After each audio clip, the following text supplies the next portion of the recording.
Komið sæl og velkomin í Spursmál, föstudaginn 13. september. Þing var sett í vikunni og þar með höfum við hleypt á stokkunum kosningavetrinum mikla. Við vitum ekki hvort að kosið verði í september á næsta ári eða jafnvel næsta vor sem sumir vilja halda fram, en hér verðum við á vaktinni í allan vetur til þess að fylgjast með framgangi þessara mála allra.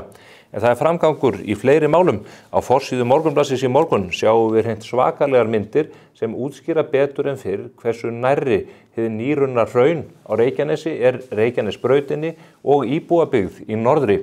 Það verður fróðlegt að fylgjast með því hvort að þessar jarðhræringar haldi áfram, en sérfræðingur heldur því fram að nýrunnið hraun í endurteknum atburðum gæti náð Reykjanesbrautinni á innan við sólarhring. Stjórnvöld verða að fara að svara því hvernig verði brugðist við í þeim efnum, enda Reykjanesbrautin lífæð okkar út úr landinu. Keflavíkurflugvöllur stóra hliðið til útlanda og ef við höfum ekki Reykjanesbrautina þá þarf að grípa til drastískra ráðstafana til þess að halda vellinum opnum fyrir gestum okkar og okkur sjálfum. Úr pólitík í jarðelda og aftur í pólitík. Fjármálaráðherrann hefur lagt fram fjárlagafrumvarp fyrir árið 2025 og enn á að reka ríkissjóð með miklum halla. 41 milljarður verður það á næsta ári og enn sjáum við að ríkið staflar upp skuldum og borgar hærri og hærri vaxtagjöld af starfseminni. Við munum fylgjast með þessu hér í vetur en líka hér á eftir og ræða við tvo ágæta gesti, þau Vilhjálm Birgisson sem formaður Starfsgreinasambandsins og Þorbjörg Gunnlaugsdóttir sem þingmaður Viðreisnar. Þau hafa bæði skoðanir á fjárlagafrumvarpinu og hvað þetta þýði, ekki bara fyrir stöðu ríkissjóðs, heldur líka mögulega vaxtastíð í landinu og verðbólguþróunina sem við vonumst öll að sé núna niður á við. En það eru fleiri tíðindi úr íslensku samfélagi og hagkerfi. Í Morgunblaðinu í gær fjölluðum við aukin vanskil heimilanna. Þau hafa aukist ríflega 20% frá fyrra ári, aðeins minna hjá fyrirtækjunum. Seðlabankinn hefur haldið fram að það sé í raun og veru engin aukning í vanskilum, en þar virðast menn á þeim bænum fyrst og fremst horfa til fasteignamarkaðarins og fasteignalánanna, en þarna eru teiknál oft það að það sé að þrengja allverulega að heimilunum í landinu. Þetta eru alvarleg tíðindi og það þarf að fara yfir þá stöðu. Við ætlum að gera það meðal annars hér með þessum góðu gestum mínum á eftir, en áður en þau koma og setjast hérna niður þá ætlar Hermann Nökkvi Gunnarsson sem blaðamaður hér á Morgunblaðinu að fara yfir stöðuna í bandarískum stjórnmálum. Það ætlum við að gera hér á hverjum föstudegi, alveg fram að kosningunum 5. nóvember. Fylgist þið með. Já, síðasta þriðjudag þá mættust Kamala Harris og Donald Trump í æsispennandi kappræðum á ABC sem að yfir 60 milljónir bandaríkjamanna horfðu á. AFP-fréttavitan hefur tekið saman nokkra klippur og við ætlum að horfa þær hérna. You should ask, will she allow abortion in the 8th month, 9th month, 7th month? Come on. Okay, would you do that? Why don't you ask her that question? Why don't you answer the question? Would you because veto? Under Roe v. Answer Wade, the question, would you veto? you could do abortion. I'm not taking this from but television. The people I'm on television saying their manager. dog was eaten by the people that went there. Again, the Springfield city manager says there's no evidence of that. Vice We'll President find Harris, out. I'll let you respond to the rest of what you've heard. You talk about extreme. You need Trump back as president. They were afraid of him. China was afraid, and I don't like to use the word.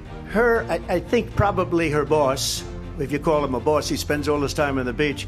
But look, the world except here, crime here is up and through the roof, despite their fraudulent statements that they made. President Harris, have you ever met Vladimir Putin? Can you clarify tonight? Yet again, I said it at the beginning of this debate, you're going to hear a bunch of lies coming from this fellow. And that is another one. Turn to policy. President Let's Trump, turn back we to have policy. to move on. President Trump. Let's turn to policy, She please. has a plan to defund the police. She has a plan to confiscate everybody's gun. President Trump, she we has do a have to plan. move- Just recently. Just a yes or no, you still do not have a plan. I have concepts of a plan. I'm not president right now. Donald Trump was fired by 81 million people. So let's be clear about that. And clearly he is having a very difficult time processing that. She hates Israel. At the same time, in her own way, she hates the Arab population. And I'll tell you, as a prosecutor, I never asked a victim or a witness, are you a Republican or a Democrat? The only thing I ever asked them, are you okay? Will end up being Venezuela on steroids. Your Well, first of response? all, I wasn't given $400 million. I wish I was. My father was a Brooklyn builder, Brooklyn, Queens, and a great father, and I learned a lot from him. But I was given a fraction of that, a tiny fraction, and I built it into many, many billions of dollars. Many, many billions. Já, eins og ég sagði þá var þetta heldur betur líflegt. Demókratar eru mjög ánægðir með frammistöðu Kamalu Harris og segja margir hún hafi staðist þennan prófstein sem margir sögðu að kappræðurnar yrðu fyrir hana. Repúblikanar aftur á móti eru með aðeins mismunandi skoðanir á þessu þó að allir þeirra virðast vera sammála um það að stjórnendur hafi ekki alveg verið nógu sanngjarnir við Donald Trump. Bendaðar á í því samhengi að stjórnendur hafi leiðrétt Donald Trump nokkru sinnum í kappræðunum en aldrei leiðrétt Kamalu Harris þrátt fyrir að hún hafi á tíðum komið með nokkra fleipur. En hvernig sem að því líður þá nokkuð ljóst að Donald Trump tókst ekki nógu vel að koma á framfæri boðskap sínum og tókst ekki nógu vel að skilgreina Kamalu Harris í augum kjósenda. Við ætlum aðeins að fara yfir nokkra kannanir sem að ABC hefur tekið saman þá kjósendur sem að fylgstu með kappræðunum til að sjá svona hvað kjósendur fannst þær. Eins og þið sjáið, 57% af áhorfendum, kjósendum sem að tóku þátt í þessu könnunum segja að Kamala Harris hafi unnið þessar kappræður á meðan aðeins 34% segja að Donald Trump hafi unnið, restin eru óákveðnir. En að vinna kappræður ekki ávísun á það og vinnir sjálfa kosningarnar, þannig að við skulum aðeins fara yfir stöðuna í könnunum akkurat núna samkvæmt landsvísu. Eins og þið sjáið þá leiðir Harris með 1,1% stigi en við erum auðvitað að bíða eftir því að fá almennilega kannanir eftir kappræðurnar, þannig að miklu leyti þetta allt kannanir sem voru gerðar fyrir kappræðurnar. Ef við skoðum hvernig staðan í kjörmannakerfinu þá getum við séð það að munurinn á síðustu viku þegar við töluðum við okkur og núna það að Donald Trump komin fram úr í kjörmannakerfinu og hann eina breytingin á þessu ríkjum svo að núna hann að leiða í Georgíu sem gefur hann 281 kjörmanna móti 257 en þarf 270 til þess að vinna. Það svolítið með öllu óljóst hvaða áhrif nákvæmlega þessar kappræður munu hafa. Við höfum oft séð fólk tapa í kappræðum en vinna sjálfar kosningarnar og það ótrúlega lítið af óákveðnum kjósendum í þessum forsetakosningum. Það þó nokkuð ljóst að Kamala Harris virðist hafa styrkt stöðu sína eitthvað. Við höfum þetta ekki lengra að sinni og við sjáumst aftur að viku liðinni.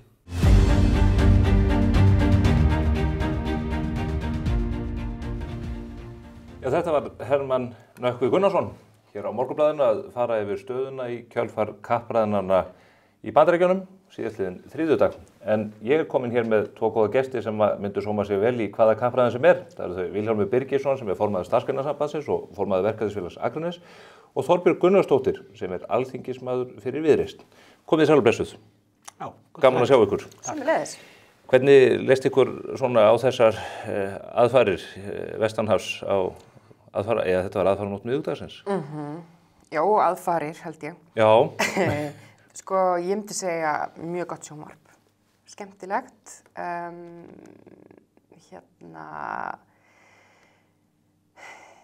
Ég var mjög svartsýn á að þetta gæti gengið upp, þessi leikflétta. Það þurfti náttúrulega mjög augljóslega skiptum frambjóðanda hjá Demókrataflokknum.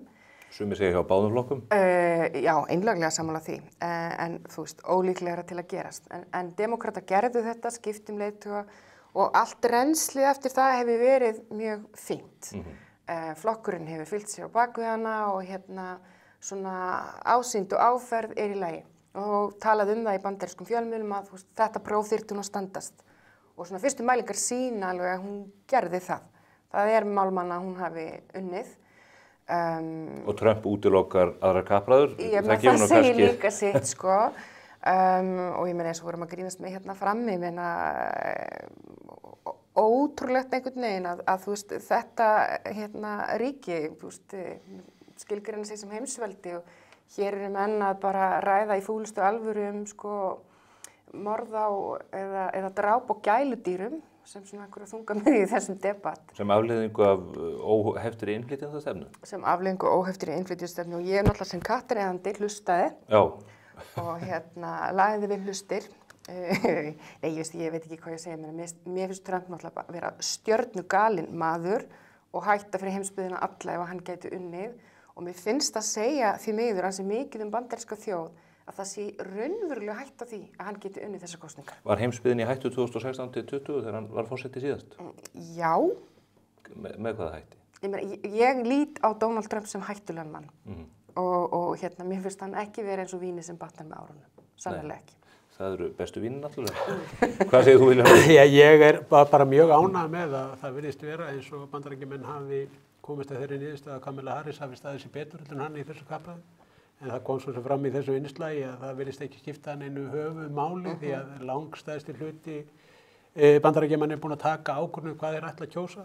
En það sem að mér finnst vera áhyggjuefni í raun og veru sko gagnvart þessu stórveldi sem að Bandaríkin eru, að 380 milljónir manna skuli ekki hafa í raun og veru betri kandidata til að stilla fram í þetta valdamesta embætti í heimi sem að forseti Bandaríkjanna á hverjum tíma fyrir sig.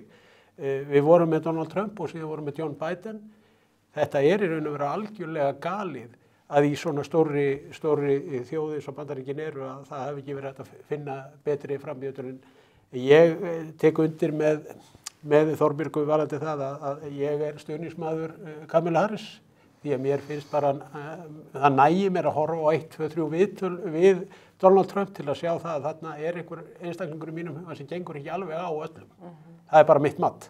Þó hann sé mikill golfisti að þá eitthvað að þarna. En það náttúrulega held ég líka svona kosningar þar sem fólk greiðir atkvæði út frá því hvað það vill ekki. Að það dugar, eins og Vilhjálmur er að segja, það dugar honum að hann getur ekki hugsað sér Trump til þess að ákvörðun bara liggi fyrir. Og það auðvitað þannig eins og hann segir líka að þú ert ekkert mikið að róta í fylginu. Von demókrata held ég að séu svona breytur eins og að bara fá ungt fólk á kjörstað. Að hámarka kjörsókn og þar líka sem líka dálítið áhugavert sko bara afstaða Taylor Swift, hún skiptir máli. Já, eins og ótrúlegt að það er. Það er spurning hvort að Taylor Swift og starfsgreinasambandið ríði bakamörninni í þessum kosningum. Gæti verið. Ég hélt reyndar eftir skotárásina eftir að hún átti sér stað. Þá hélt ég að þetta yrði bara algjört fómsatriði. Miðað við þær fréttamyndir sem þar bárust að þessu. En með þessu útspili hjá Joe Biden að draga sér tilbaka eftir þennan gríðarlega þrýsting sem hann var fyrir og Kamala Harris kemur fram, þá virðist sem sá atburður sé í raun og veru bara gleymdur ef þannig má orðið koma. Það má velta fyrir sig hvort að skotárásin sem slík hafi ekki einmitt verið það sem fylgdi mælinn hjá demókrötum. Það sé hvort að Joe Biden hefði yfir höfuð dregið sér tilbaka nema vegna skotárásin. Ég held að sé lykilbreyta þar algjörlega. Ég hugsa að það hafi vegi bakamun að þessi skotárás átti sér stað að hann tók þessa ákvörðun. En þá skulum við færa okkur nær þeim veruleika sem við búum við hér dagstaglega. Það er búið að setja þingið og mér langar aðeins til að ræða þingsetninguna og stefnuræðu forsætisráðherra en í tengslum við þingsetningu þá fáum við að skyggnast undir hútið hjá fjármálaráðuneytinu og það eru komið fram fjárlög fyrir árið 2025 og spurningin ekki að byrja þér Vilhjálmur því að þú veltir þessum málum veit ég mikið fyrir þér út frá stöðu heimilana í landinu og þegar nú haft áhrif á fjárlagagerðina bara með síðustu kjarasamningum. Hvernig líst þér á stöðuna fyrir komandi ár? Sem betur fer að þá held ég að staðan sé þannig núna og ég heyrði nú í hagdeild Alþýðusambandsins núna rétt áðan. Hagdeildin var að skila núna nýrri verðbólguspá af sér og þeir gera ráð fyrir hagdeild Alþýðusambandsins að verðbólga verði komin niður í 5,6%, jafnvel lægra í lok þessa árs. Við skulum hafa það í huga þegar við undirritum kjarasamningana þá verðbólgan í kringum 7,6%. Hún komin niður í 6% og staðan þannig núna að hún 6% og 3,6% án húsnæðisliðar. Það húsnæðisliðurinn, það 40-50% af þeirri verðbólgu sem á Íslandi í dag knúin áfram út á húsnæðisliðnum. Þannig ég svona hóflega bjartsýnn það að það horfi til betri vegar. Ég tel að komandi mánuðir muni ráða dálítið úrslitum í því hvort að við séum að ná þessu markmiði sem að við í verkalýðshreyfingunni lögðum upp með. Það var að ná niður verðbólgunni, ná niður hér vaxtastiginu, en því miður staðan þannig núna að þeir einu sem ekki fylgja eftir Seðlabankinn og þessar fréttir sem að bárust síðan í gær frá Arion banka sem eru algjörlega glórulausar, þar sem verið að hækka verðtryggða vexti 0,50% og upp í 0,60% og núna eru verðtryggðir vextir hjá Arion banka komnir upp í tæp 5% og ég vil minna á að þegar að verðtryggingin sett á með Ólafslögunum á sínu tíma 1979 að þá rökstuðningi með verðtryggingunni að það muni þýða það að verðtryggðir vextir verða aldrei meira heldur þetta 1-2%. Nú erum við þetta í 5% verðtryggða vexti. En af hverju fjármögnun bankanna að versna líka. Sko, þeir miða þetta við fjármögnun sína, það ekki? Af hverju eru bankarnir að gera þetta? Það vegna þess að núna verið að smala fólki eins og sauðfé til slátrunar úr verðtryggðu lánunum þar sem að föstu vextirnir að losna. Óverðtryggðu. Óverðtryggðu fyrirgefðu að fara yfir og þá nýta menn tækifæri núna. Verðtryggingarjöfnuður bankana, takið eftir, verðtryggingarjöfnuður þýðir í raun og vera á mannamáli að bankarnir eiga meira í verðtryggðum eignum heldur en skuldum, komin upp í 490 milljarða. Hann hefur farið úr einhverju 240 milljörðum á 18 mánaða tímabili upp í 490 milljarða. Og hann á bara eftir að aukast. Þetta þýðir líka það að bankarnir hafa hag af því í raun og veru að hér sé verðbólga. Þeir þurfi ekki að taka þátt í því að vinna bug á verðbólgu. En þú segir að Seðlabankinn sé eini aðilinn sem sé ekki að taka undir í þessari baráttu núna. Samkvæmt málflutningi ykkar í þinginu, þá vil ég þið nú meina að ríkissjóður, ríkisútgjöldin hafi heldur ekki verið gert til þess að styðja við jákvæða þróun í þessum efnum. Já, ég meina, ég algjörlega þar og við í Viðreisn hefum haldið þeim punkti til haga að það af ástæðu að Seðlabankinn hefur verið að byrjaði þetta fljótt að hækka vexti. Það af ástæðu að við erum búin að vera með vaxtastig, stýrivaxtastig yfir 9%, 9,25 í meira en ár.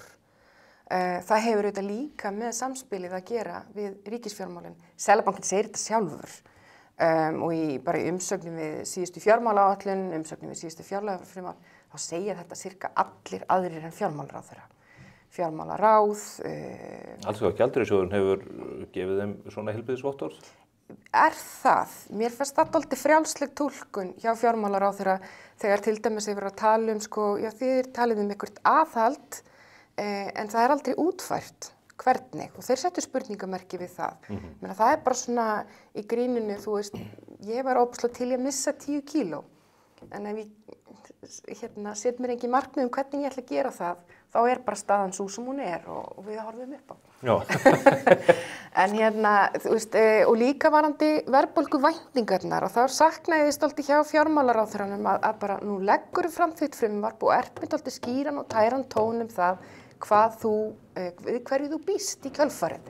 Býstu við stýrivaxtalækkun 2. október í kjölfar þessa fína rits sem þú ert að gera? Ég var að spyrja hana því í þinginu í gær, hver eru markmiðin? Hvað sérðu fyrir þér? Hvert verður framlag þessa frumvarps til mögulegar vaxtalækkana?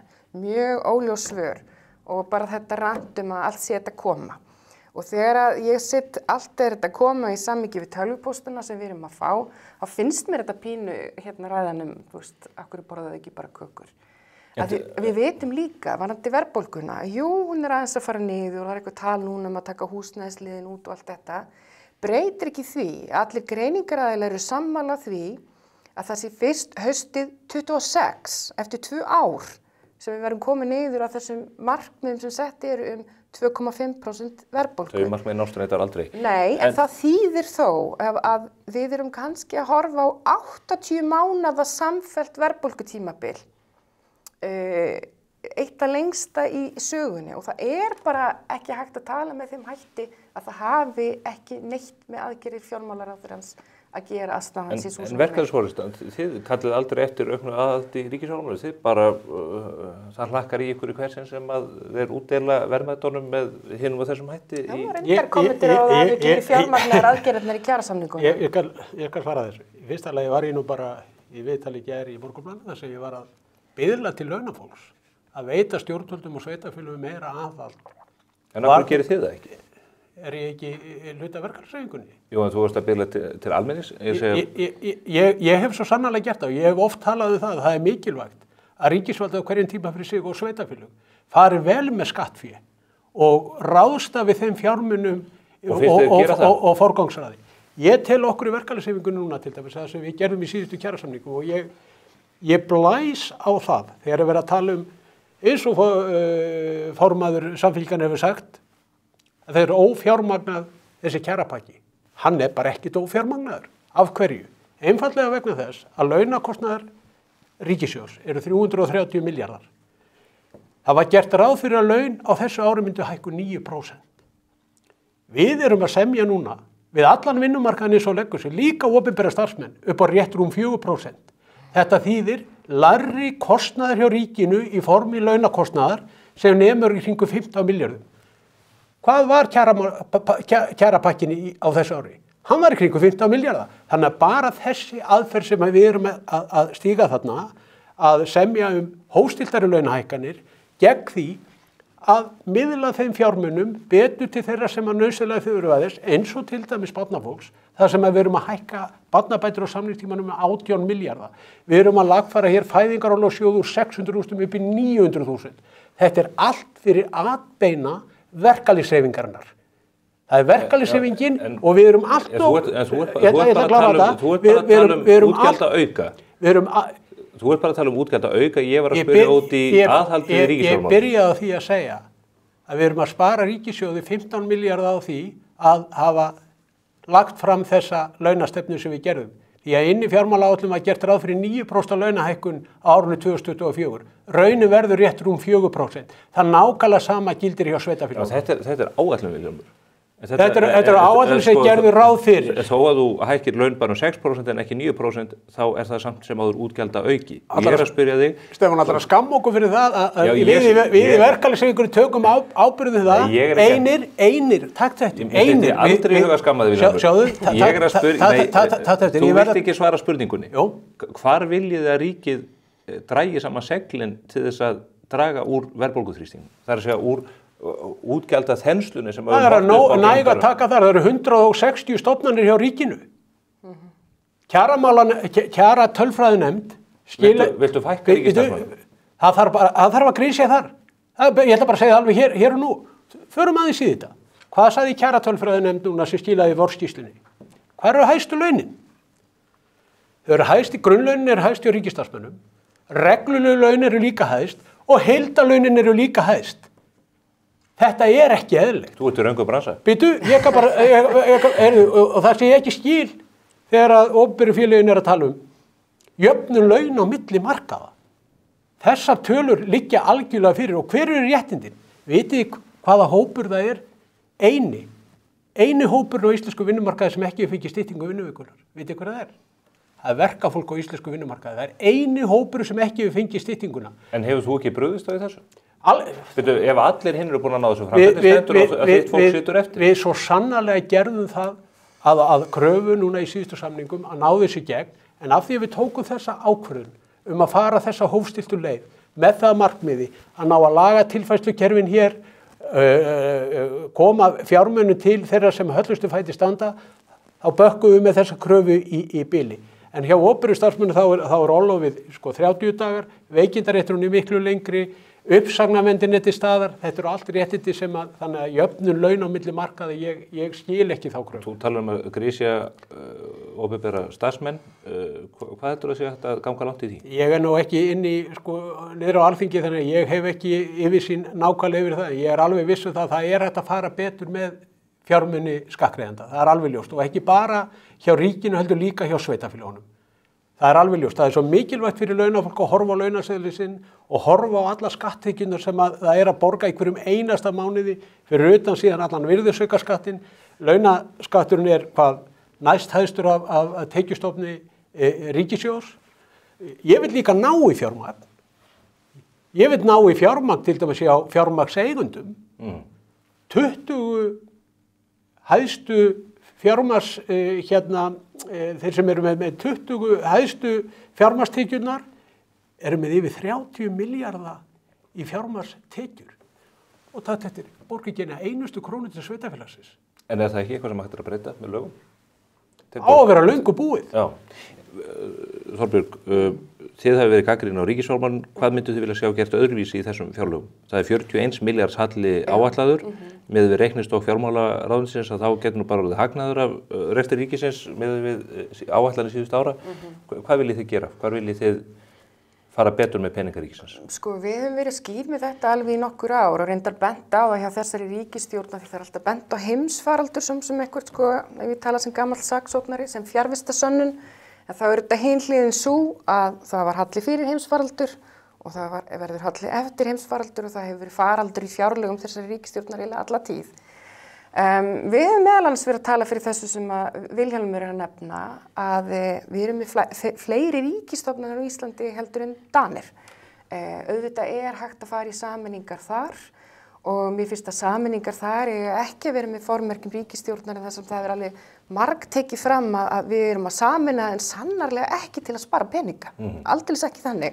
Hvaða stofnanir myndirðu vilja sjá sameinaðar? Ég ætla ekki að þykjast eiga alveg endilega svöri við því. En það er líka því við höfum aldrei fengið almennilega kortlagningu á því hvernig stofnanir skiptast á milli ráðuneyti. Það eru einstakar ráðherrar sem hafa verið að stíga skref þar og mér finnst alveg þeir megi Það liggur alveg ljóst fyrir hvaða stofnanir heyra undir hvaða ráðuneyti og hvað hver stofnun á að gera að lögum. En ég ætla bara að játa það á mig, ég þekki ekki þessi 160 nöfn. En ég mér finnst að það er alveg hægt að taka markviss skref í þeim efnum. Við töluðum það og Þorgerður Katrín hefði nefnt að við hefðum aldrei byrjað ríkisstjórnarsamstarfi á því að fjölga ráðuneytum. Og þetta eru líka, það eru kannski ekki stór útgjöld í samvikið hlutan en óbúslega tákgrann aðgerðum það að það sé sjálfstætt markmið að fara ekki vel með fé. Við höfum líka bent á og talað í dálítið langan tíma að það er ótrúlega sorglegt að íslenski ríkissjóðurinn er eins og heimilinn að sprengja sig á vaxtakostnaði. Vaxtakostnaður íslenska ríkisins samkvæmt þessu fjárlagafrumvarpi er yfir 100 milljarðar. 70 milljarðar cirka sem muni fara út bara í ár í kostnað af vöxtum af lánum ríkisins. Þetta er sjálfstætt rannsóknarefni og auðvitað hefur þetta áhrif á getu til að fjárfesta í innviðum. Það kemur til að því að menn reka bara ríkissjóði hér með gengdarlausum halla og verða við öllum kröfum verkalýðshreyfingarinnar aukin útgjöld. En ef ég má aðeins bæta við, þá kemur það líka til af öðru. Íslenska ríkið skuldar svona í samanburði við önnur ríki ekkert sérstaklega mikið. En við erum einhverju hluta vegna á lánskjörum sem að bara eru á pari við ríki sem erum allt niður sig. Hlutfall okkar af vaxtakostnaði, við erum bara að stilla okkur þar upp með Ítalíu og Grikklandi.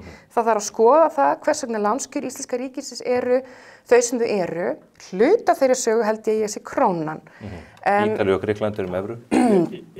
Þau skulda mikið. Já, en eru evruna. Þau skulda mikið og það er léleg hagstjórn. Þess vegna, þeir sem skulda mikið, borga mikið í vexti. Minn punktur íslenska ríki gerir það ekki, en svo langar mér að bæta einu öðru við sem ég hjá eftir að Vilhjálmur nefndi og ég er sammála að launþeginn eða launafólk í landinu á að skoða seðilinn sinn og sjá hvað hann er að greiða í skatta.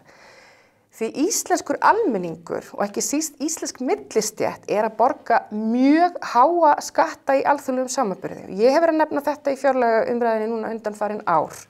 Og þetta er ekki tískuefni inn í þingsal Alþingis. En það er afleiðing af mikilli samneyslu. Það eru bara 2 efstu tekjutíundirnar sem að borga nettó skatt á Íslandi. Það er 3/4 þjóðarinnar sem að ber þetta.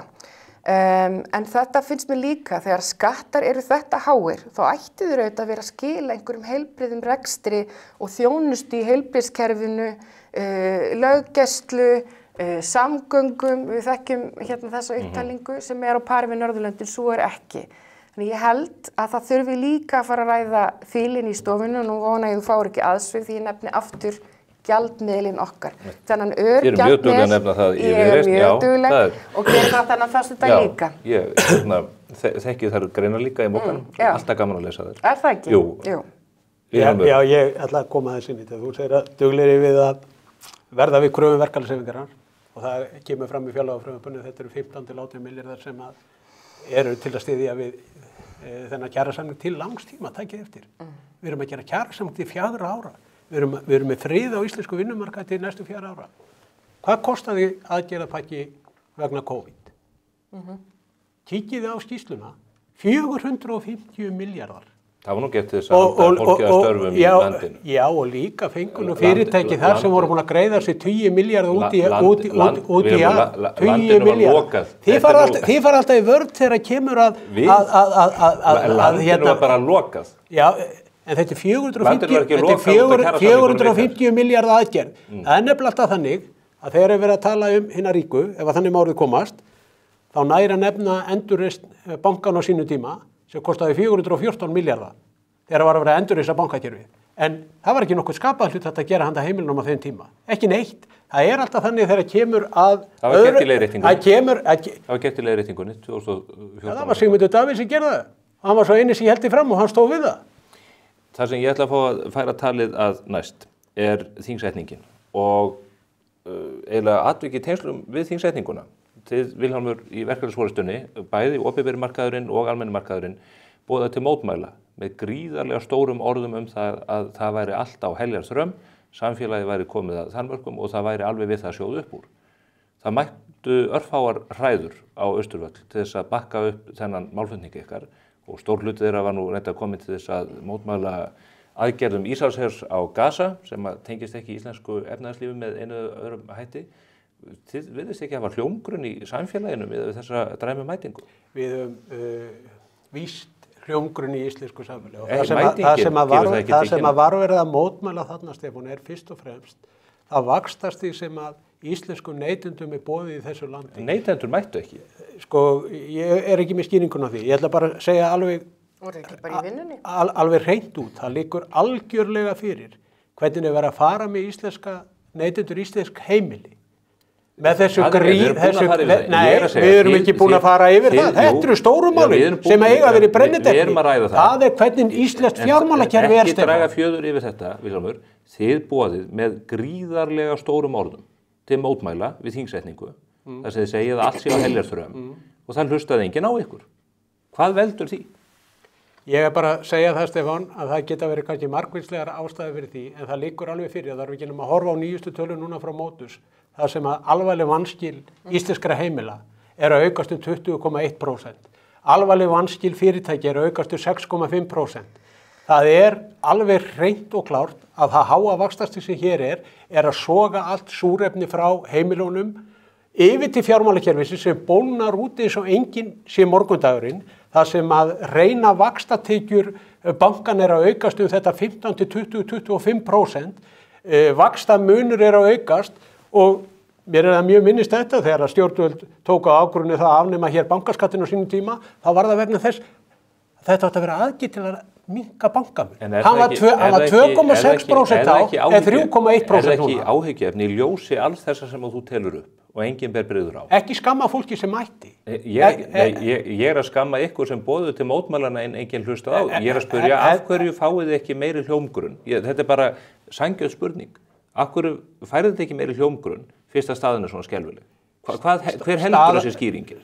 Stefán, ef að þið hér á þessum vinnustað áttið ykkur á því að staðan hjá almenningi, hjá íslenskum heimilum mjög alvarleg.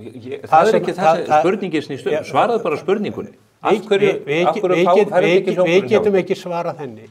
Ég reyndar var á þeirri skoðun að þetta horfi til betri vegar eins og ég byrjaði hér í upphafi. Við sjáum verðbólguna vera að fara niður, en við bíðum eftir því að Seðlabankinn taki þátt í því.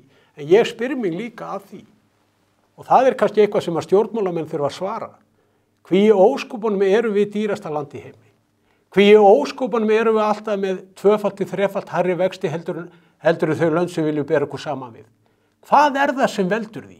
Og það með ólíkindum að mínum dómi að það skuli ekki hafa farið fram alvöru rótargreining á því hvað það sem veldur þessu. Og til þess að svo rótargreining geti átt sér stað, þá þurfum við að fara út fyrir landsteinana til að ná í þá sérfræðinga, til að vega þá að meta. Það íslenska krónan eins og sumir halda fram? Þú hefur haldið því fram. Ég hef ekkert haldið neinu fram. Þú hefur haldið því fram? Nei. Jú, þú hefur haldið því fram hér í þætti af mér að þú viljur taka íslensku krónuna. Stefán, spilaðu þáttinn aftur. Það sem ég sagði var það. Við þurfum að fá erlenda, óháða aðila til að rannsaka það hvort það sé íslenska króna sem að valdi þessu. Það ekki. Þú situr á stærstu sjóðum landsins. Af hverju kaupið þú ekki þessa sérfræðinga til þess að gera þessu úttekt?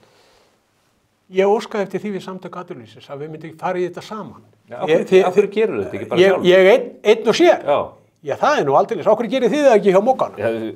Við sitjum ekki á sjóðum eins og þið. Þið sitjum víst á sjóðum. Ég ætla bara að segja það alveg nákvæmlega eins og þér. Hugsið ykkur það. Það skulle ekki vera búið að fara fram rótargreining á því. Af hverju eru Færeyingar hér með óverðtryggða vexti sem 4%? Nú að vera að bjóða verðtryggða vexti upp á 5%. Af hverju þetta svona í Noregi, Danmörku, Svíþjóð og öllum þessu löndum sem við erum að bera okkur saman við? Af hverju erum við með dýrasta vöruverð hér á landi? Og mér langar að nefna í því sem ekki getur það... Þú dregur nú upp dálítið einhverja mynd af samfélagi sem stendur vel í öllum alþjóðlegum samanburði. Allar að segja til dæmis, þetta alþjóðlegu samanburði. Tökum við þetta. Hann næmir alltaf upp þessi. Tökum þetta, að þið alltaf verið að tala um að kaupmáttur sé svo mesti hér í heiminu líku við, öllu samanburðarlöndum. Þú varst nú formaður VR 2014, ekki rétt? Nei, 13. 13, Já. ok, þess og heldur. 1. janúar 2014, þá var taxti starfsgreinasambandsins, sá sem mest notaður, launaflokkur 6, 211.000. Í dag hann 435.000. Hann hefur hækkað 106%. Á sama tíma hefur neysluvísitalan hækkað 53,7%. Þannig að þessi verkamaður sem með 435.000, hann með aukin kaupmátt upp á rúm 50%. Og ef að menn horfa á það, Og samt þetta kvarta. Býtu, hugsaðu, þessi aukni kaupmáttur ætti raun og vera því að þessi verkamaður ætti vera bara býðið til næstu einkaflugvél. En þetta eru 435.000 krónur sem að taxtin Útborgað 350.000, það dugar ekki fyrir leigu. Hér á höfuðborgarsvæðinu. Þannig að blekkingin sem fólgin Leigan er inn í blekkingin sem fólgin í þessu er að vera að mæla þessa prósentur og þennan kaupmátt, hann yfirgengilegur. Þetta bara blekking. Við býðum eftir erlendu sérfræðingunum, þeir munu fara yfir þetta með okkur þegar að skýrslan liggur fyrir. Í þinginu Samtök atvinnulífsins vildu ekki fara í hana. Í þinginu var stefnuræða forsætisráðherra flutt á miðvikudag og þingmenn ræddu saman. Ég hjó eftir því að Svandís Svavarsdóttir, kollegiðin í þinginu, hún ekki að boða það að verði hún formaður VG að þá mun hún slíta stjórninni? Hvernig lestu í Já, ég meina, mér fannst að alveg geta lyktað af því að þarna væri eitthvað í aðsí. Þannig að ég tek undir það. En ég bara verð að fá að koma aðeins inn á þetta sem að Vilhjálmur er að segja með rótagreininguna, af því að þú sást það líka í umræðum stefnuræðu að efnahagsmálin eru alltumlykjandi og það mál sem stærst í hugum allra flokka. Af því það staðreynd málsins að við erum með þessa ævintýralega og sturluðu vexti á Íslandi og búin að vera með í ár og það einhvern veginn var að tala um það að mögulega í byrjun næsta árs kunni þeir að lækka eitthvað. Það stendur samt alltaf eftir að bara á góðum degi á Íslandi eru vextir hér hærri og umtalsvert hærri en í þeim löndum sem við viljum bera okkur saman við. Það lögmál á Íslandi að hér eru vextir háir. Það lögmál á Íslandi líka að hér verðbólga há. Það þarf að fara að ræða það hverju það sætir og mér finnst ótrúlega Er það ekki bara því stjórnmálamennir hefði aldrei haft tök á ríkisfjármálum? Þetta er bara alltaf í klessu. Ég ætla ekki að fara að halda í fram að Bjarni Benediktsson eða Sigurður Ingi myndi einhvern veginn verða bestu fjármálaráður í heimi við að skipta gjaldmiðil. En það stendur eftir að það dýrt að vera með lítinn gjaldmiðil eins og við erum með. Já. Og honum fylgir alls konar kostnaður og það kemur líka inn á það sem Vilhjálmur að nefna að við erum ekki öll saman í þessu þegar kemur að þessum kostnaði. Við sjáum birtingamyndirnar alveg ótrúlega dramatískt hjá ungu fólki. Hvernig þessi lán að fara með þau og það þarf að ræða þetta og samtök atvinnulífsins ættu auðvitað að vera mjög leiðandi í því samtali. Samtökin eru mörg hver að benda á það að það skortur á húsnæði sem að veldur þessu. Þið eru með fulltrúa inn í Reykjavíkurborg þar sem að allt gert, allt til þess að koma í veg fyrir að auka framboð húsnæði. Ég myndi því það alltaf talað um þetta með framboði og húsnæði og þetta tölurnar þær sem eru. Ef við höfum ekki framboð og húsnæði. Stór hluti húsnæðisvandans á höfuðborgarsvæðinu líka, myndi ég segja, birtingamynd þess að við erum með ríkisstjórn sem fyrirmuna að taka ákvarðanir. Við erum með ferðaþjónustu sem hefur verið í miklum vexti og hún skilar þjóðarbúinu sannarlega miklum tekjum. Hún gerir líka annað. Nú ertu bara að varpa stóri vandinn að það ekki lóðaframboð. Ég að benda á skýringar. Við erum hérna með atvinnugrein sem annars vegar flytur ferðamenn inn til landsins, hún flytur líka vinnuafli inn til landsins. Okkur að fjölga miklu hraðar og meira en öðrum þjóðum. Við erum heimsmeistarar í fólksfjölgun. Auðvitað hefur þetta áhrif á markaðinn og þrýstingi. Ég alveg til í eitthvað samtal þéttingu og þú vilt stöðva innflutning á fólki til landsins? Ég vil ekki stöðva, en við verðum að hafa einhver skoðun á því hver eru æskileg mörk ferðaþjónustan ekki síst hér á höfuðborgarsvæðinu. Því þetta hefur dramatísk áhrif hér á húsnæðismarkaðinn.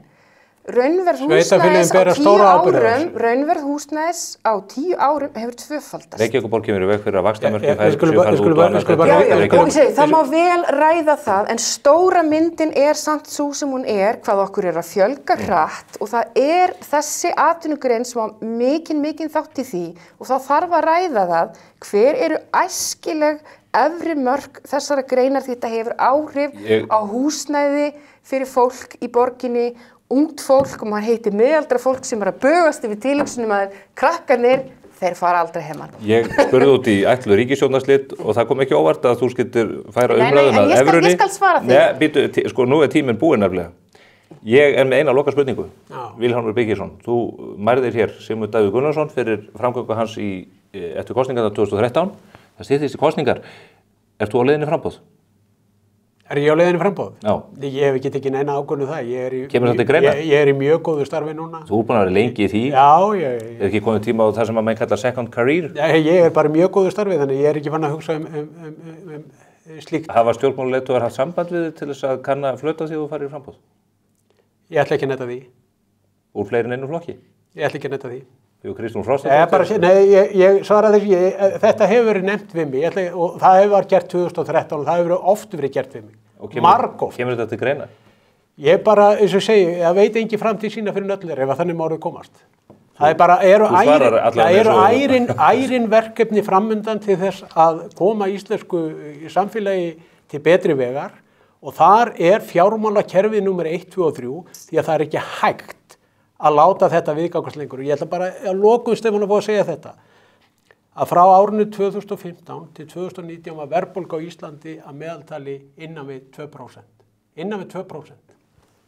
Samt voru stýrivextir hér 4,5% og óverðtryggð vextir voru þeir í kringu 67%. Þannig að það virðist ekki skipta neinu máli. Hvernig ástandið á hverjum tíma fyrir sig, þá bara alltaf fundin ykkur önnur og ný ástæða til þess að rétta það kemur í ljós innan fárra missera hvort að þetta hafi verið framboðsræða eða ekki. Mér fannst vera mikil framboðslykt af þessu svari. Ég skal sýna kaffivélina á Alþingi og ég ætla að spá því hér í lokin að það verði kosið í vor einmitt vegna þess sem að þú sagðir Svandísi og að Vilhjálmur verði í framboði að formaður Sjálfstæðisflokksins muni bregðast við þessum alltumlykjandi hótunum Vinstri grænna með því að hafa kosningar áður en að Vinstri græn búa til kosninga áður en að þau sprengja því það blasir við að það í kortum. Ég teka bara skýrt fram að ég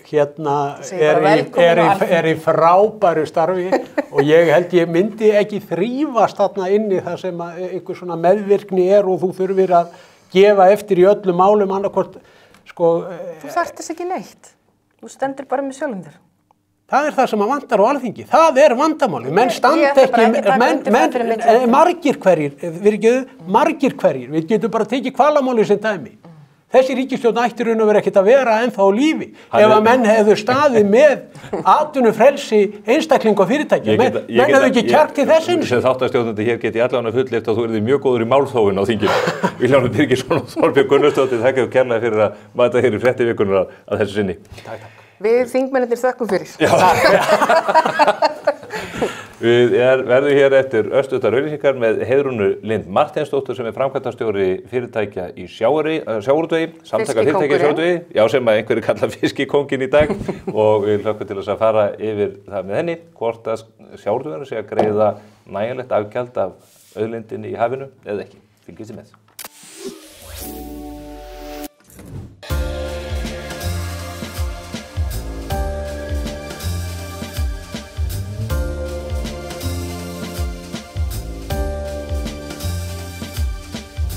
Herragarðurinn klæðir þig vel.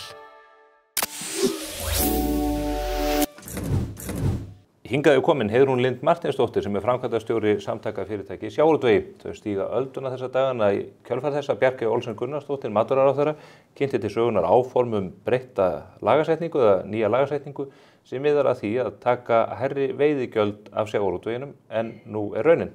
Ég ætla að ræða hérna við hana Heiðrúnu þessar fyrirætlanir og hvernig samtökin hafa brugðist við þeim. Heil og sæl, velkomin á svæðið. Já, takk. Það eins og ég segi, ráðherrann leggur fram í samráðsgátt, þetta áformaskjal eða fyrirhöguð lagasetning sem byggir á verkefninu Auðlindin okkar og þau vilja meina að það eigi að taka frekari gjöld af sjávarútveginum. Ekki almenn sátt það í samfélaginu að auka þessa gjaldtöku? Manni heyrist það svona í almennri umræðu? Já, ég kannast nú ekki við það reyndar að það sé almennt þannig, en kannski aðeins til að frumvarpið eða hugmyndir sem framkom í frumvarpinu eru kannski ekki alveg glænýjar. Þær komu fram í vor þegar að stóra frumvarpið var lagt inn í samráðsgátt sem að sagt var að væri afrakstur þessara miklu stefnumótunar og vinnu í auðlindinu okkar þar sem allir hefur verið kallaðar að borðinu. Sem var verkefni sem Svandís Svavarsdóttir hratt af stað. Já, og það vill reyndar svo til að akkúrat þessi hugmynd er alls ekki afrakstur þeirrar vinnu. Þannig að, og hún sagði þannig reyndar heyrði í gær ynd eftir því umræðum fjárlagafrumvarp að þetta væri frumvarp sem hún bæri ábyrgð á og væri ekki afrakstur þeirrar vinnu. Þannig að það nú að fyrsta, þetta þá frumvarp ráðherra Vinstri grænna og þegar við héldum fund á mánudag þetta, þá sagði forsætisráðherra, formaður Sjálfstæðisflokksins, að hann hefði ekki séð þessa tillögu og hún hefði ekki verið kynnt í þingflokkum eða fyrir ríkisstjórn. Þannig að það kemur aðeins óvart. Það óvanalegt að ráðherra leggja fram áformaskjal eða kalla eftir samráði lagasetningu án þess að það hafi verið kynnt áður ríkisstjórn? Nei, kannski ekki í stórum dráttum. Ég meina það ekki þannig að þetta eigi að koma alfarið óvart þegar þetta var lagt fram í vor. Þetta er sama hugmynd og var lögð fram í vor. Þetta það að hækka skattin á uppsjávarveiðar sérstaklega og síðan að veiðigjald verði ekki frádráttarbært frá tekjuskatti. Og það auðvitað bara hrein og klár hækkun á tekjuskatti þá. Þannig að þetta rífleg hækkun fyrir sjávarútveg og þetta meðal annars núna farið yfir þetta í fjárlagafrumvarpinu og ég hygg nú að fjárlagafrumvarp hafi verið kynnt í ríkisstjórn vegna þess að það framkomið í þinginu. Þannig að þetta á ekki að koma stjórnarflokkunum á óvart. Þetta bara eitthvað sem við þurfum að takast á við, umræða gjaldtöku í sjávarútvegi, ég held hún degi aldrei, þetta vinsælt mál að tala og þarna takast á þeir sem vilja meiri ríkisafskipti og aðrir sem vilja minni ríkisafskipti og aukið frelsi einstaklinga og fyrirtækja. Þannig að við svo sem kvengum okkur ekkert undan þessu. En það sem áhyggjuefnið í frumvarpinu núna og eftir alla þennan tíma og eftir allt sumarið þar sem þá átti að vera að vinna frekar úr umsögnum sem komu í vor að það hefur enn ekki farið fram neitt hagrænt mat á því hver áhrif gjaldtökunnar eru. Hver eru áhrif gjaldtökunnar í dag og hver eru áhrifin ef að gjaldi verður hækkað í samræmi við þetta frumvarp? Bara svo ég kom með beint að efninu, hvað vilja samtök fyrirtæki sjávarútvegi að veiðigjaldið fyrir auðlindina sé? Ég held að það sé aldrei hægt að setja tölu á nákvæma það eigi að vera 10 milljarðar, það eigi að vera 5 milljarðar en eins og staðan í dag, ég meina þá þetta 33% af afkomu fiskveiða. Það vel í lagt. Við vitum það að þetta áhættusamur atvinnurekstur, blessunarlega arðbær, en þetta líka atvinnurekstur sem þarfnast verulegra fjárfestinga. Þannig að það verður að vera borð fyrir báru inn í fyrirtækjunum til þess að fjárfesta þannig að hægt sé að búa okkur undir verðmætasköpun og samkeppni framtíðar. Ef að ríkið ætlar að taka til sín of stóran skerf af þessari köku og þá verða fjárfestingar einfaldlega minni, verðmætasköpun minni og þar með minna úr bítum eða til skiptana fyrir samfélagið í heild sinni. Hér á myndinni fyrir aftan okkur Akurey AK sem ísfirst togari sem kostar milljarð ofan og það hefur verið gríðarleg endurnýjun, ekki bara í fiskiskipaflotanum sem orðinn mjög glæsilegur og nýr, heldur líka í landvinnslum víða, Dalvík og mætti nefna fleiri dæmi.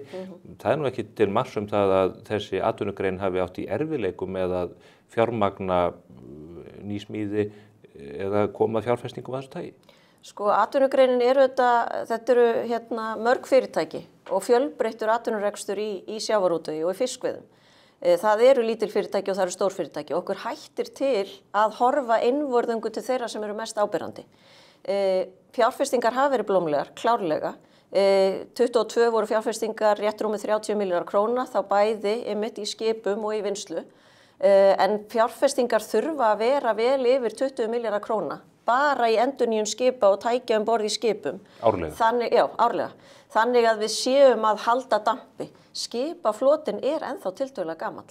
Þrátt fyrir að við horfum á þessi glæsilegu skip. Þannig að endurnýjunar áfram þörf, en síðan megum við heldur ekki horfa fram hjá því að það verkefni í gangi það að fara í orkuskipti í sjávarútvegi. Hvað kom í staðinn fyrir olíu ennþá ekki komið, en það eru framvegin enn meiri fjárfestingar í dag.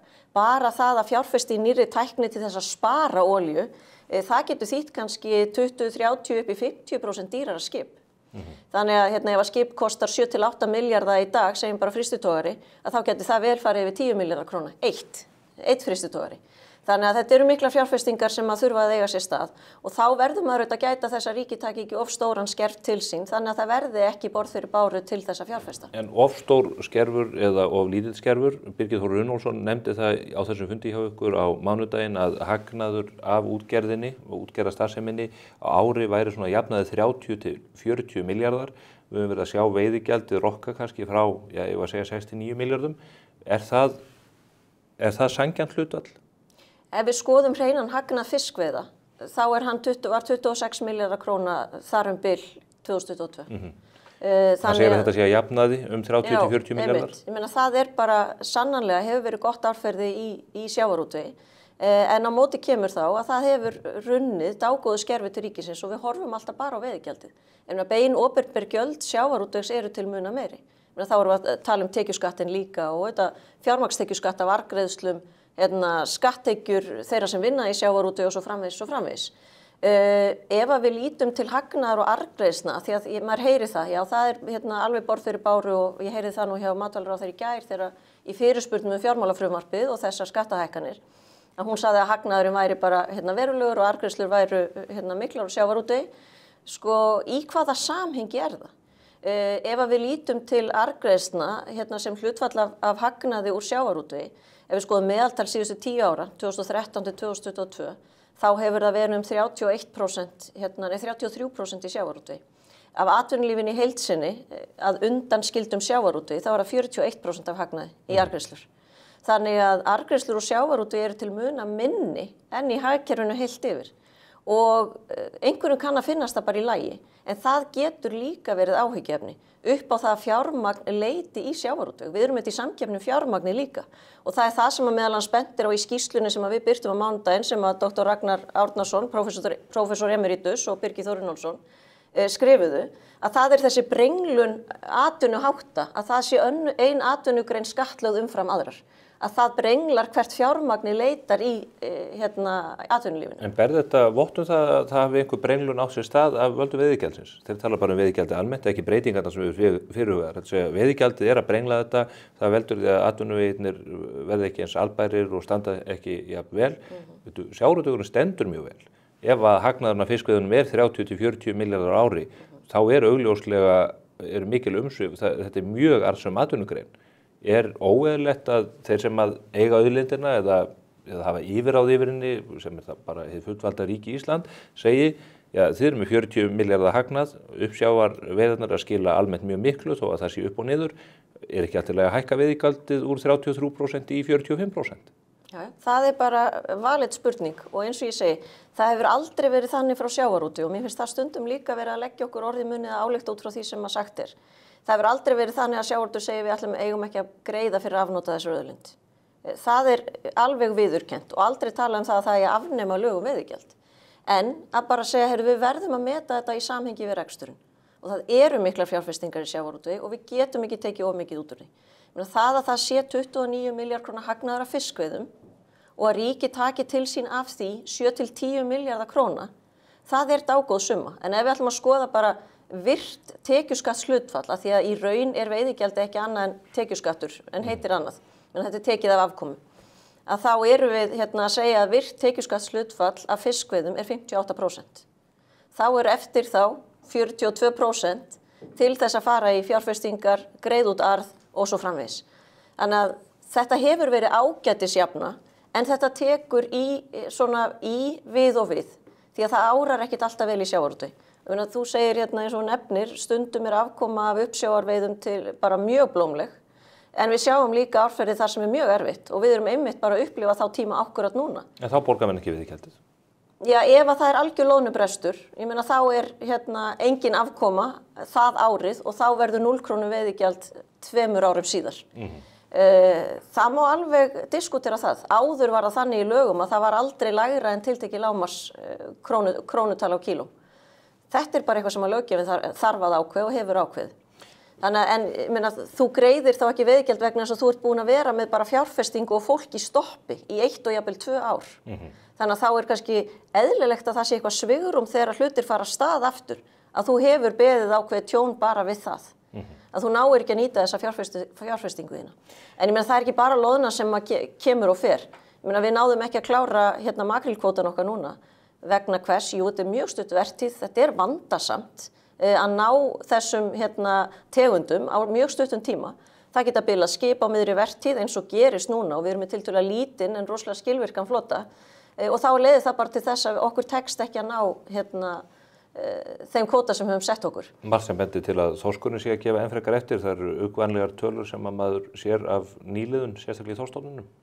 Ég held nú reyndar að þorskstofnin standi ágætlega. Við höfum aldrei séð þorskstofnin í sterkri stöðu og sterka aldurshópa alveg frá 0 og upp í 14-15 ára þorsk sem auðvitað elsti þorskurinn gefur best. Þannig að við höfum í raun aldrei við erum í ókönnuðum lendum þegar að kemur að því hversu sterkur svona eldri þorsk, eldri árgangar eru. En við höfum enn ekki séð, og það kannski áhyggjuefni, við höfum ekki séð svona virkilega sterka árganga nýja koma inn sem geta rifið töluna vel upp. Þannig að við erum á svona stundum niður og stundum upp í svona meiri jafnvægis sveiflu í þorskinum. En firna sterkur þorskstofn sem kannski annað en aðra þjóðir geta sagt, við erum að sjá verulega niðurskurð núna bara í Barentshafi á þorski. Þetta áhyggjuefni, en ég meina svona náttúran og við hana verður bara að lifa og bregðast við frá einum tíma til annars. Á mánudaginn vísaðirðu í 20 ára gamla ræðu frá Árna Mathiesen. Veiðigjaldið var sett á fyrst fyrir 20 árum og þar ákall af hans hálfu að það skapist friður sjávarútveginn. Síðan þá hafa menn verið að krukka í veiðigjaldinu fram og aftur á 2-3 ára fresti. Heldur það sé einhver leið að ná sátt, getur verið að þessi tillaga sem að kemur frá matvælaráðherra núna sé leið til þess að sjatla þetta mál í eitt skipti fyrir öll eða ekki og kannski liggur svarið uppi því að þið virðist vera frekar brjáluð yfir þessum hugmyndum? Sko ég held að það sé ákveðin svona tálsýn að halda að það verði einhvern tímann einhver endanleg sátt sjávarútveg. Nýting náttúru og auðlinda í eðli sínu bara hápólitískt mál og það verður alltaf tekist á það hvernig við nýtum auðlindina og hverjir fá að nýta hana frá einum tíma til annars, bara á milli hægri og vinstri í pólitík. Þannig að ég held að sjávarútveg verði alltaf bitbein pólitíkur. En maður hefði óskað sér að það væri meiri kannski svona fræðsla af hálfu hins opinbera svona til almennings bara það út á hvað þetta kerfi gengur og hver hinn raunverulega skattlagning eða hvaða gjald þetta sem verið að greiða. Eins og þetta, bara 58% af virkum tekjuskatti rennur í ríkissjóð. Það ekki nóg? Af hverju meira? Af hverju þarf að vera 70% eða 80% af hagnaði? Eitt af því sem hefur verið nefnt í því sambandi endurfjárfesting eigenda sjávarútvegsfyrirtækjanna í öðrum þáttum atvinnulífsins. Við sjáum það vítt og breitt í samfélaginu og áhrif þessara fyrirtækja og eigenda þeirra teygja sig mjög vítt og breitt. Erum við ekki með geysilega góðri afkomi af þessari auðlind sem í eigu þjóðarinnar að búa til eða koma upp ákveðnum hópi manna sem á grunni framlegðar þar inni nær völdum og ítökum og áhrifum út allt samfélagið? Ég held að þessu sé ofauki þessu tali að þetta séu hópar manna.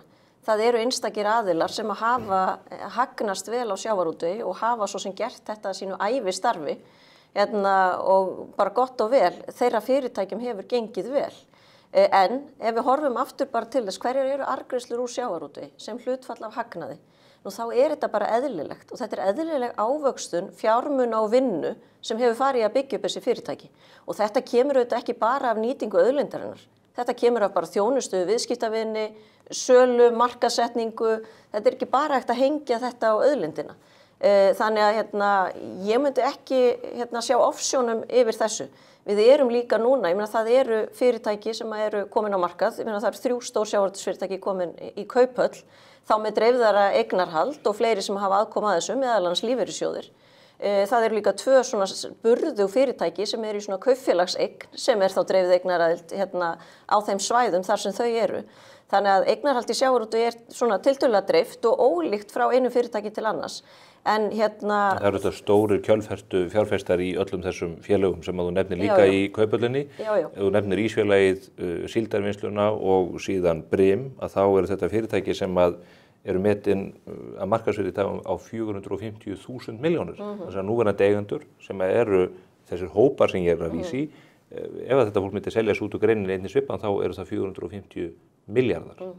En ég myndi, maður ætti í raun að fagna því og mér finnst umræðan aðeins þetta arðgreiðslur og hvert fyrir arðgreiðslur ekki annað en fjármunir sem ekki lengur not fyrir í fyrirtækinu og fara þá annað. Og það að þeir sé síðan fjárfest inn í íslenskt atvinnulíf annar staðar til þess að búa til verðmæti og hvað það sem við þurfum að gera? Til þess að byggja þetta undir hagsæld, þá þurfum við bara verðmætasköpun. Og það að peningarnir fari í vinnu annar staðar, það ætti ekki að trufla mann. Það allavega mín lífsskoðun að það eigi ekki að trufla vegna þess að þetta til hagsbóta fyrir okkur öll. En ég ánægð með það samt að í mörgum tilvikum það þannig að þessir aðilar eru að fjárfesta í annaðhvort nýsköpun tengdri sjávarútvegi, greinum sem að þeir hafa þekkingu á, ekki þá beint sjávarútvegi eins og til dæmis í fiskeldi, þar sem að eigendur, þá sjávarútvegsfyrirtæki eða stóri hlutafar þar, eru að koma inn í fiskeldið í meira mæli. Mér finnst það mjög jákvætt vegna þess að það hefur auðvitað verið sá blær á fiskeldinu að þetta séu erlendir aðilar sem að hinga að koma og þetta eigi enga tengingu við Ísland eða hvað þá að þetta skilji eitthvað eftir hér sem reynda rá. En þarna erum við að nýta framúrskarandi þekkingu okkar úr sjávarútvegi til þess að láta hana flæða inn í fiskeldi sem að byggjast upp hér á landi og það finnst mér jákvætt. Þannig að það sé verið að fjárfesta í íslensku atvinnulífi en ekki í atvinnulífi einhvers staðar annars staðar í heiminum. Mér finnst það jákvætt. En þú hefur þá persónulega ekki áhyggjur af því að aukin eða mikil auðsöfnun á grunni þessar atvinnugreinar geti valdið ójafnvægi í samfélaginu, þar að segja bara misskiptingu í raun og veru? Auðvitað getur maður alltaf haft áhyggjur af því. Og ég meina við viljum hafa samfélagi þannig. Hefur áhyggjur af því? Já, nei, ég myndi ekki hafa áhyggjur af því. Þetta ekki þess háttar auðsöfnun eða þess háttar massi af fólki að þetta verði einhver eins og stundum við talaðum, elita eða eitthvað þess háttar. Alls ekki. Og mér finnst það jákvætt, nú hafandi kynst þeim sem vinna í sjávarútvegi eða þeim sem eiga þessi fyrirtæki. Þetta eru bara harðduglegt fólk sem hefur unnið þarna kynslóð fram af kynslóð og jafnvel aldrei greitt, það eru mörg fyrirtæki sem hafa ekki greitt út arð í marga áratugi. Síðan selja þessar fjölskyldur fyrirtækin og það einhver önnur fyrirtæki sem taka við sem ætla að gera meiri verðmæti úr þessu og aðrir hætta. Mér finnst umræðan miklu frekar og hún ætti kannski að beinast meira að því þegar að það verið að selja sig út úr sjávarútvegi. Að þar hefði mögulega ríkið átt að sækja meiri fjármuni þar. Ég veit að það myndi þá bara endurspeglast í verðinu, í viðskiptunum, en það hefur verið sagt bara ef að það var einhvern tímann auðlindarenta í sjávarútvegi þá hafa þeir sem að í sjávarútvegi í dag þurft að fjármagna að kaupa þá út sem að hættu. Hvernig segir það fyrir þér? Bara aukin fjármagnstekjuskattur af söluhagnað? Ég veist að ég hef enga útfærslu á því, en það ég almennt ekki talsmaður hærri skatta. En ef að það þannig að það eitthvað til sem heitir renta, þá hefur verið sagt að það líklega búið að þeir hafa farið með rentuna út þeir sem hafa selt sig út úr greininni. Og mér finnst það líka stundum gleymast í þeirri jöfnu. Það oft talað eins og ríkið hafi búið til kerfið og þar með efnuðust einhverjir verulega, að þeir hafi í raun fengið fiskveiðistjórnarkerfi að gjöf. Það má ekki gleyma því að það var sjávarútvegur sem þurfti að borga fyrir hagræðinguna og þurfti að borga fyrir það að það yrði arðsemi í fyrirtækjunum. Hvernig? Jú, með því að fjármagna það að kaupa aðra út. Þannig að fjármagna samþjöppunna. Þannig að það var ekkit ókeypis fyrir sjávarútvegi að þá sem eftir standa í sjávarútvegi að koma sjávarútvegi á þann stað sem hann í dag. Þetta gerist ekki að sjálfu sér. Og mér finnst það að þegar maður hittir kollega sína erlendis og erlenda prófessora sem að hinga hafa komið í svona auðlinda hagfræði, þeir segja það meginregla fremur en undantekning að þjóðir sem búa við rík fiskimið klúður í málum. Þið eruð undantekningin frá meginreglunni. Þannig að fyrir alla muni reynið að gæta að þessu sem þið hafi skapað hér á landi. Að klúðra því ekki. Og mér finnst við stundum svona sofandi á feigðarósi með þetta, að halda einhvern veginn þetta gerist að sjálfu sér vegna þess að hér séu ríkuleg fiskimið. Það bara ekki þannig. Hvernig nú, eitt af því sem að matvælaráðherrann opnar á að heimila aukna samþjöppun í sjávarútvegi með því að þetta hámark af heildar aflahlutdeild verði fært úr 12% ef ég skil þetta rétt í 15%. Menn hafa talað að þetta þurfi jafnvel að gerast af því að sum af þessu stóru fyrirtækjum að reka sig upp í þakið og hafa þurft að selja frá sér aflaheimildir og kvart undan því að það dragi úr hagræðingu eða hagræði.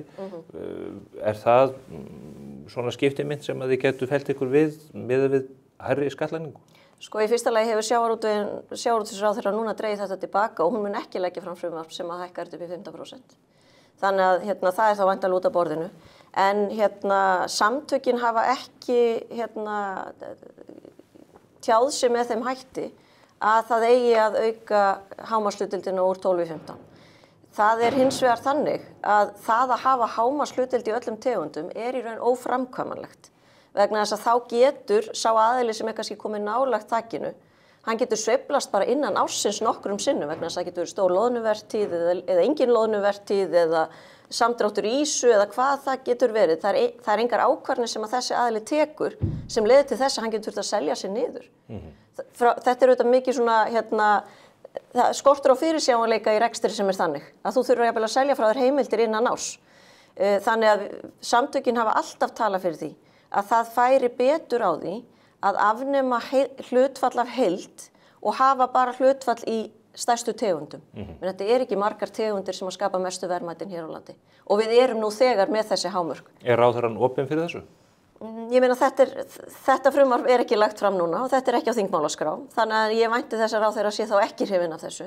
En þetta er í raun bara svona prinsipmál eða sanngirnismál að það sé í raun hægt að starfa í samræmi við lögin og vera með svona tiltölulega ágætan fyrirsjáanleika. Að þú getur stýrt í sjálfur hvort þú sért upp fyrir eða niður fyrir 12%. En er þetta ekki bara samningatækni að vera ekki með þetta inni og nú leggja með fram frumvarpið og þið gerir allt vitlaust og forsætisráðherrann er efins og þá segir þau, já, við getum boðið ykkur þetta 15% hluta.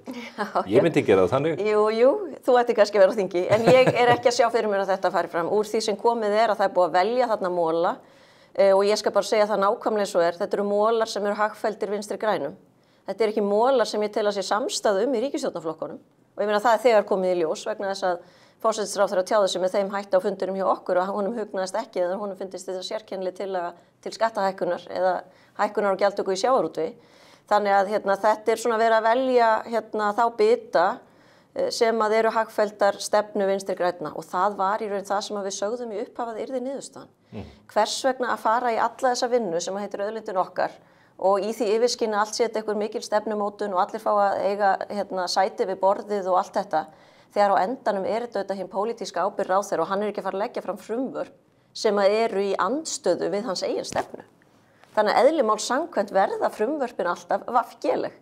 Þannig að nú er búið að skræla af þessu risa frumvarpi þar sem átt að gera heildarlegum sjávarútveg með alls konar krúsidúlum í, niður í þessi fáu frumvörp sem að eru í raun bara gömul hjartansmál VG. Heldur þú þá að það verði ekki samstæð þetta í þinginu? Þetta fari ekki í gegn með þessum hætti? Mér finnst það ólíklegt.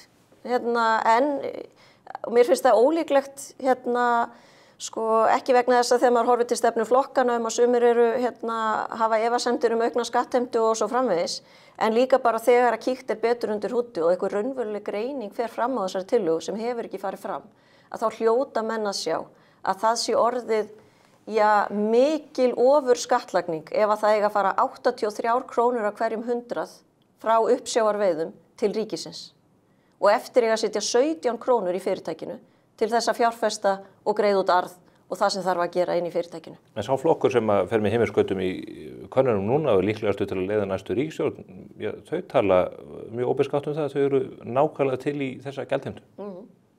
Mér finnst það bara synd að allir flokkar eru einhvern veginn, mér finnst við aðeins búin að tapa svona einhverju heildarsýn bara hvert er verkefni stjórnmálana. Er ekki verkefni stjórnmálana það að búa til verðmæti þannig að hér verði hagvöxtur og góð lífskjör, áframhaldandi. Menn tala líka jöfnuð, sem að ég nefndi hér. Klárlega, og ég meina við erum, hið skandinavíska módel er jafnaðarmódel í eðli sínu, en að okkur takist ekki að setja fókusun á það, hvernig ætlum við að tryggja hér hagvöxt og góð lífskjör til framtíðar. Það gerist bara með því að við búum til meiri verðmæti í dag en í gær og það eru engar pælingar í gangi, ekki hjá neinum flokki, það hvernig getur sjávarútvegur auki verðmætasköpun þannig að hann haldi áfram að leggja ríflega til samfélagsins. Samfylkingin bara á nákvæmlega sömu vegferð og aðrir flokkar í að einbeita sér bara að gjaldahliðinni. Og það það sem auðvitað niðurstaða þeirra skýrslu sem við höfum núna fengið. Og ég meina menn geta diskuterað hana og aðrir fræðimenn komið fram og sagt að þeir séu ósammála. Við viljum bara láta fræða samfélagi þá eftir að ræða þessa skýrslu. En niðurstaða skýrslunar alveg skýr. Að þetta eru pólitískar keilur. Þú ert að segja, ég ætla að hækka skatta og ná hérna inn einhverjum 1-2 milljörðum sem engu máli skipta í stóra samhengi hluta. Þú fjármagnar ekki heilbrigðiskerfi á því að þess vegna tvöfalda veiðigjaldið. Það mun bara hverfi í hítina. En þetta eru pólitíska keilu við það að segja ég fæ peningan inn í dag og það duga með næstu 4 árin eða bara næst fram á kosningum. En til lengri tíma þá mun það skaða alla vegna þess að þú dregur úr fjárfestingu í sjávarútvegi, það aukin rekstrar áhætta, þú bara minkar hagnaðin í sjávarútvegi. Þar með ertu að minka hagvöxt, minka landsframleiðslu þegar til lengri tíma lætur. Þú ert undir rós að segja því síðan móti veiðigjaldinu. Því að það eru nákvæmlega sömu rök sem að gilda þá alla skattlagningu. Jú, maður gæti sagt það. Í sinni hreinustu mynd það nákvæmlega þannig. Það það sem skýrslan segir, sem að þið leggja fram. Í sinni hreinustu mynd. En við vitum það og það á auðvitað að greiða fyrir afnot af nýtingu auðlindarinnar. En þetta má ekki verða þannig að segja bara, nú ætlum við bara alltaf að sækja meira og meira í fjármuni til atvinnulífsins, sjávarútvegur eða aðrar atvinnugreinar og halda að það komi ekki niður á fjárfestingum, komi ekki niður á framtíðar verðmætasköpun. Og mér finnst við verða að gera meiri kröfur til stjórnmálana að þegar að lögð eru fram frumvörp verulega skattahækkanir, að það séu allir þá meðvitaðir það og með opin augun fyrir því að það verið að skaða verðmætasköpun. Talandi kröfur á stjórnmálin, það mikið rætt þann möguleika að Bjarni Benediktsson hverfi úr pólitík á landsfundi í febrúar. Þitt nafn hefur verið nefnt sem mögulegur arftaki, þar að segja að þú myndir bara dengja út í pólitíkina og bjóða þig fram til formennsku í Sjálfstæðisflokknum. Kemur það til greina? Nei. Alveg klárt? Bara 100%. Það loforð? Já, það loforð. Nei, bara kemur ekki til greina. Ég dáist að fólki sem að fer í pólitík og örugglega mjög spennandi starfsvettvangur. En ég held að kröftum mínum og tíma sé betur varið til annara verka og áhuginn minn kannski liggur annars staðar. Það líka til fólk sem að dáist að fólki sem að tekur að sér það verkefni sem að þú sinnir. Já. Þakka kærlega fyrir komuna, Heiðrún Lind Marteinsdóttir. Takk. Þá ekki meira á vettvangi spursmála þennan ágæta föstudag. Við hlökkum til að sjá ykkur áhorfendur góðir næsta föstudag, ekki seinna þá, 2:00. Sjáumst þá.